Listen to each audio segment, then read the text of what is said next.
नमस्कार मित्रों, स्वागत है आपका। आज हम जानने वाले हैं एक बहुत ही विवादित विषय के बारे में। इसमें विवाद क्यों है, इस बारे में भी थोड़ी चर्चा करते हैं और इस विवाद को लेकर क्या सही है और क्या गलत है, इस पर भी थोड़ी अपनी मंशा यहाँ पर रखते हैं। तो आज का विषय है मित्रों, काल सर्प दोष। आपने इस दोष के बारे में बहुत से लोगों के द्वारा सुना होगा, बहुत से विज्ञापनों में भी आपने देखा होगा, या फिर किसी ज्योतिष ने आपको यह भी बताया होगा कि आपके कुंडली में काल सर्प दोष है, इसके कारण आपके जीवन में कुछ ना कुछ समस्या आ रही है। या फिर वो संतान संबंधी हो, विवाह संबंधी हो, नौकरी संबंधी हो, व्यापार संबंधी हो, आरोग्य संबंधी हो, या अनेक प्रकार की जो समस्याएं हैं, कुछ ना कुछ समस्या इस दोष के वजह से आती है।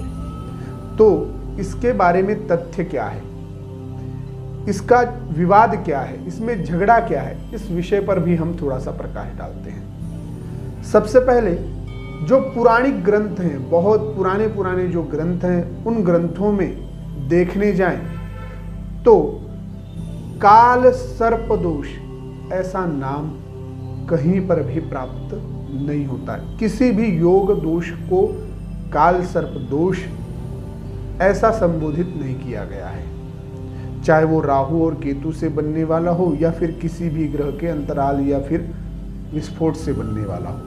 परंतु स्पष्ट रूप से काल सर्प दोष का निर्धारण किसी भी ग्रंथ में नहीं किया गया। कालांतर में इसके जो प्रभाव हैं वो लोगों को पता चले।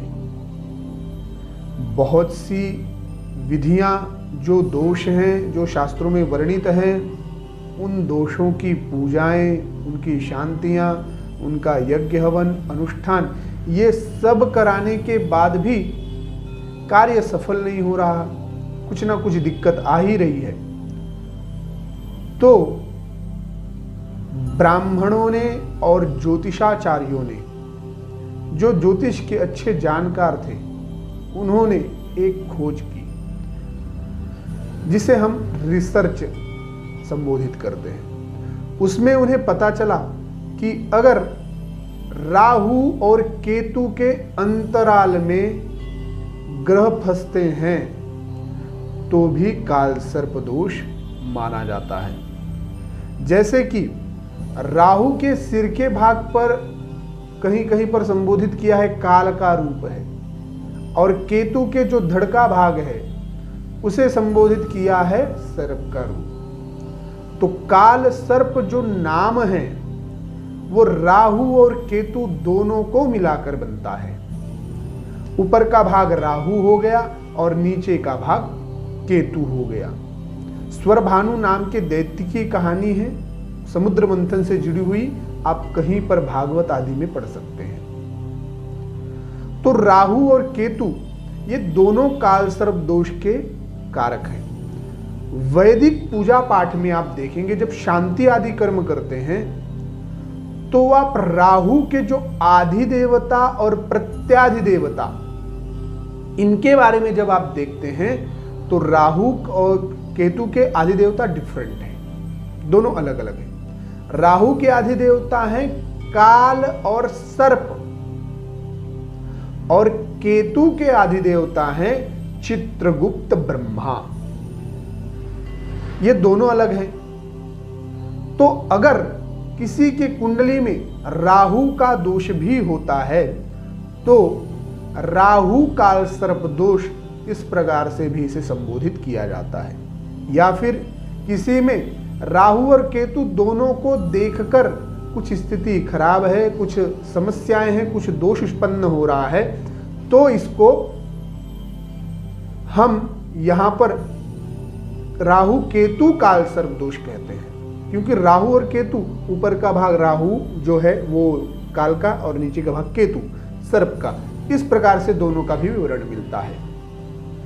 तो ये शास्त्र प्रमाणित पूरी तरह से ग्रंथों में लिखा नहीं गया, परंतु कालांतर में इसके रिजल्ट के कारण इसे ऋषियों ने, महर्षियों ने और ज्योतिषाचार्यों ने एक्सेप्ट किया।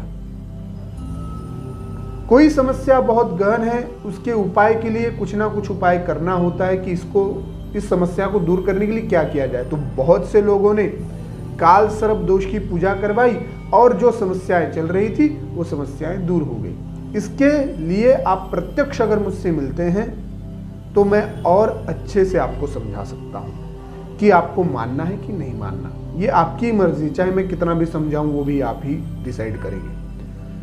तो काल सर्प दोष, अब हम जानते हैं ये कैसे कार्य करते हैं। अगर राहु केतु इनके अंतराल में, प्रथम भाव में राहु और सप्तम भाव में केतु, ये दो ग्रह जो है आमने सामने ही रहेंगे, कभी भी एक साथ या फिर कभी दूसरे ग्रहों घर पर नहीं रहेंगे। एकदम जहां पे राहु रहेंगे उससे 7वें स्थान पर केतु होंगे।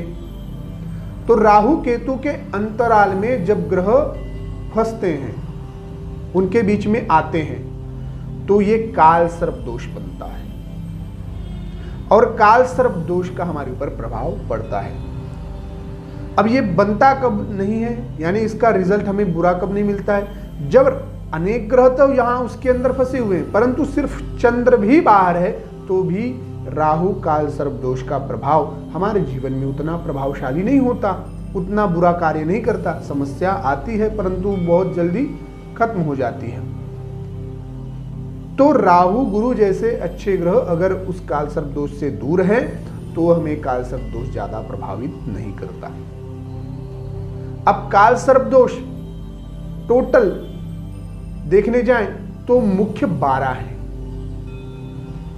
12 घरों पर राहु और केतु का आधिपत्य, उसके अनुसार 12 काल सर्प दोष। और अगर देखने जाएं तो 12 को 12 से गुना करें, जैसे इस प्रकार का कुंभ मेला 12 से 11 गुना कर दिए 144 आ गया गणित। चाहे वो फिर ये पहली बार आया है ऐसा तो नहीं, इसके पहले भी 12 बार कुंभ आया होगा, इसके पहले भी, तो अगली साल जो अगली 12 साल में आने वाला वो भी 144 में आने वाला है। कोई बहुत बड़ी बात नहीं है, ऐसा नहीं है। कुंभ का बहुत बड़ा महत्व है। अर्ध कुंभ और पूर्ण कुंभ ये शास्त्र उचित है। 144 वाला जो गणित है ये सिर्फ और सिर्फ एक मूर्खतापूर्ण भाष्य है, इसमें ज्यादा कोई बहुत बड़ा तथ्य नहीं है। ग्रंथों में ऐसा कोई उल्लेख नहीं मिलता है मित्रों।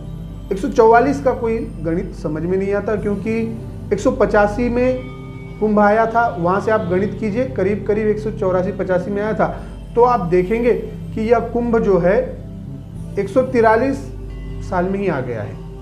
तो 144 का गणित तो फेल हो जाता है, क्योंकि 143 साल में ही कुंभ मेला आ चुका है इस बार।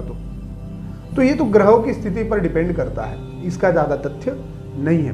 तो हमारी बात थी काल सर्प पर। काल सर्प दोष तो 144 प्रकार के हो गए, 12 से 12, क्योंकि 12 स्थानों पर और भी जो स्थितियां होती उनके अनुसार भी काल सर्पों के नाम दिए गए। और फिर इसको आप डबल कर दीजिए, 288 प्रकार के काल सर्प दोषों का निर्धारण किया गया। इसमें भी और भी दोषों के नाम जोड़कर 350 से ज्यादा काल सर्प दोष के नाम दिए गए हैं आपको। आप जो काल सर्प की पुस्तकें खरीदेंगे उसमें आपको बहुत ज्यादा काल सर्प दोष, 228 भी प्रमाणित मान सकते हैं कि चलो बहुत से लोगों ने रिसर्च किया इसके लिए, परंतु मुख्य जो है वो सिर्फ और सिर्फ 12 हैं, जिनके नाम इस प्रकार से हैं: अनंत, कुलिक, वासुकी, शंखपाल, पद्म, महापद्म, तक्षक, कर्कोटक, शंखपाल, उसके बाद है घातक, विषधर और शेषनाग। ये 12 प्रकार के जो काल सर्प हैं यह मुख्य काल सर्प माने जाते हैं। और यह काल सर्प हमारे ऊपर इफेक्ट करता ही है। हमारे जीवन में कुछ समस्याएं ऐसी होती है जो बहुत सी पूजाएं, अनुष्ठान, बहुत सी विधियां कर ली परंतु हमें उसका फल नहीं मिला। इसके लिए ये आवश्यक है कि हम इस दोष की भी शांति करें। और इसकी शांति पूजा की वीडियोस आपको हमारे इसी चैनल पर मिल जाएगी। आप ओल्ड वीडियोस पे जाइए, आपको मिल जाएगी। तो कालसर्प पूजा होती कैसे है और ये कहां करवानी चाहिए? पहले तो शिवालय और गंगा का तट हो, अर्थात कोई बहती हुई नदी का तट हो, वहां पर यह पूजन बहुत ही अद्भुत है, बहुत ही दिव्य माना जाता है। संभवतः आप शांति रत्नम ग्रंथ के अनुसार घर पर भी काल सर्प शांति करवा सकते हैं, इसमें कोई भी टेंशन लेने की आवश्यकता नहीं, क्योंकि जैसे सब पूजा होती वैसे ही ये काल सर्प की पूजा होती। इसमें सर्पों का पूजन आदि किया जाता है, परंतु तीर्थ में शिवालयों के पास अगर पूजा कराते हैं तो उसका जो महत्व है और ज़्यादा होता है। इसके लिए तीर्थ में आप कराएं, सबसे अच्छी बात। इसके लिए भारतवर्ष में अनेक तीर्थ बताए गए, त्र्यंबकेश्वर, उसके बाद अक्षयवट है प्रयागराज में, उज्जैन महाकालेश्वर है, कालहस्ती है, गुजरात में भी 1-2 स्थान हैं। ऐसे स्थानों पर आप जाकर काल सर्प पूजन अवश्य करवा लें। और इस पूजन को कराने के बाद जो नियम बताए जाएं उन नियमों का भी पालन करें। अवश्य आपके जीवन के जो समस्याएं हैं वो दूर होंगी और यह काल सर्प दोष का प्रभाव कम होगा, आपके जीवन में सुख समृद्धि होगी। अगली वीडियो हम काल सर्प शांति किस प्रकार से करवाएं, कैसे होती है पूजा, इसके पूजा कराने के पहले क्या नियम होते हैं, पूजा कराने के बाद क्या नियम होते हैं, इन विषयों पर भी हम प्रकाश डालेंगे। आपको ये वीडियो अच्छी लगी हो तो आपके मित्रों में शेयर कीजिए और काल सर्प के बारे में डिटेल में जानने के लिए एक बार अवश्य आप हमसे मिलिए। नासिक पंचवटी में आप आकर मिल सकते हैं, कॉल करके ही मिलिएगा। गूगल पर आप सर्च करेंगे तिरुपति ज्योतिष कार्यालय पंचवटी तो आपको एड्रेस मिल जाएगा। तो मित्रों, वीडियो अच्छी लगी हो तो अपने मित्रों में शेयर कीजिएगा, वीडियो को लाइक कर दीजिएगा, चैनल को सब्सक्राइब कर लीजिएगा। और भी विषयों के बारे में, ज्योतिष के बारे में, पूजा पाठ के बारे में, जो हिंदू सनातन धार्मिक जो जानकारी है उनके बारे में अच्छी वीडियोस हम डालते रहते हैं। इसके लिए आप अवश्य हमारे चैनल को सब्सक्राइब कर लीजिएगा। जय श्री राम, हर हर महादेव।